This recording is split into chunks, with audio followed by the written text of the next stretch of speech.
I recently came across a website which called itself COVID Widows, which was meant to help the people recently widowed during COVID.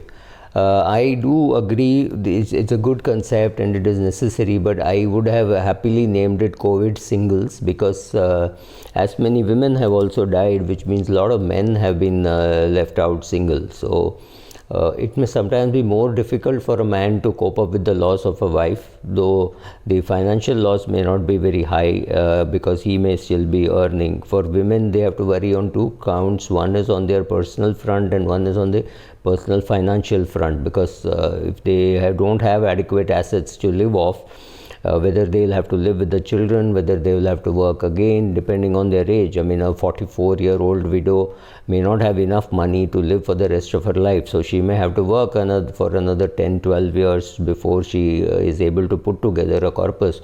Or the corpus may be sufficient for a person to retire at the age of 60, but not at the age of 44.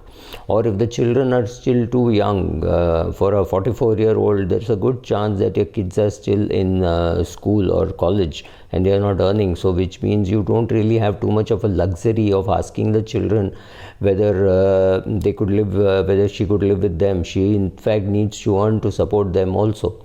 So depending on each person, on each person's circumstance, the answer will have to be very different. But let us look at what are the steps that you should take. So first, just take some time for grieving, that you should do, and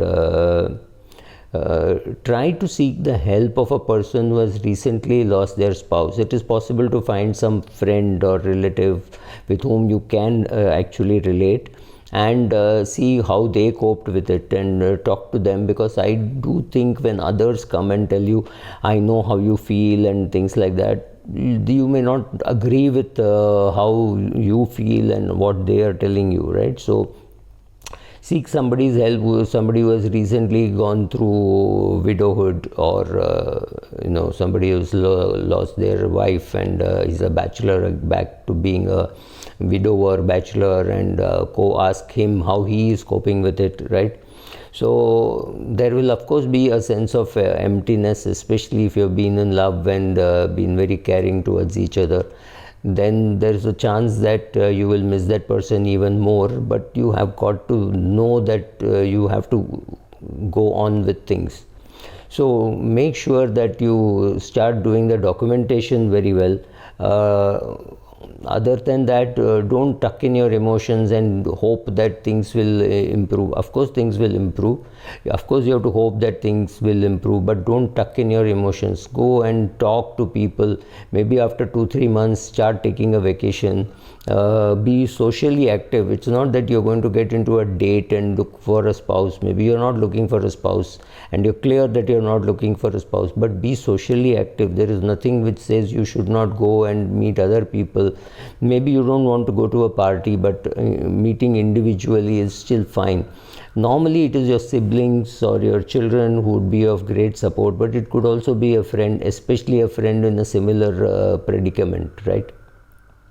So there, among all your siblings and friends, you will find some shoulder to cry on and say, okay, this is what so and so said, this is what happened, this is the problem that I am having in getting a post office 4.5 lakhs transferred to my name. What should I do? You need somebody to talk about all these things. So yes, try to find a friend who has gone through, or who is who has some empathy for you, and sit and talk with that person. That also helps.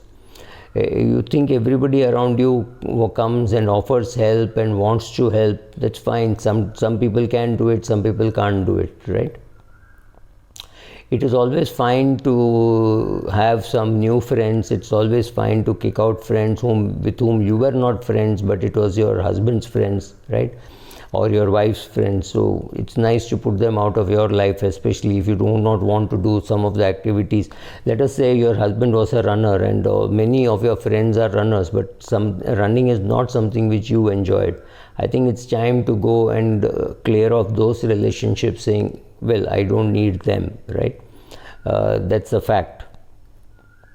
Very importantly, don't be in a hurry to take any big decisions. You have just got your money. from say insurance. You got 50 lakhs from insurance and you do not know what to do. Here is the best advice you can get. Put that money in a liquid fund, right, and just wait.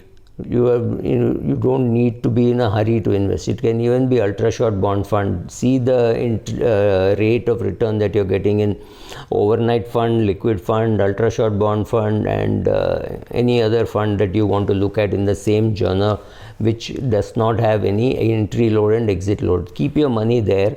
We have time in which we will decide, but taking a decision now is very difficult because the decision could be very emotionally laden. I know one lady who went and sold a insurance policy for children the minute a guy knew he had cancer. He had no clue that it wouldn't pay when he died. It was meant for the children. It was a disaster which had happened, which again brings us to the thing: do not take any decision regarding anything when you are under stress, right? So therefore, putting off the big decisions in your life.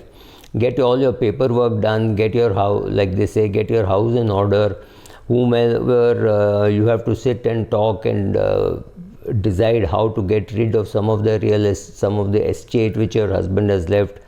You need to sit and sort out all those things. Yes, it is painful, but if you don't do it, who is going to do it? Thank you.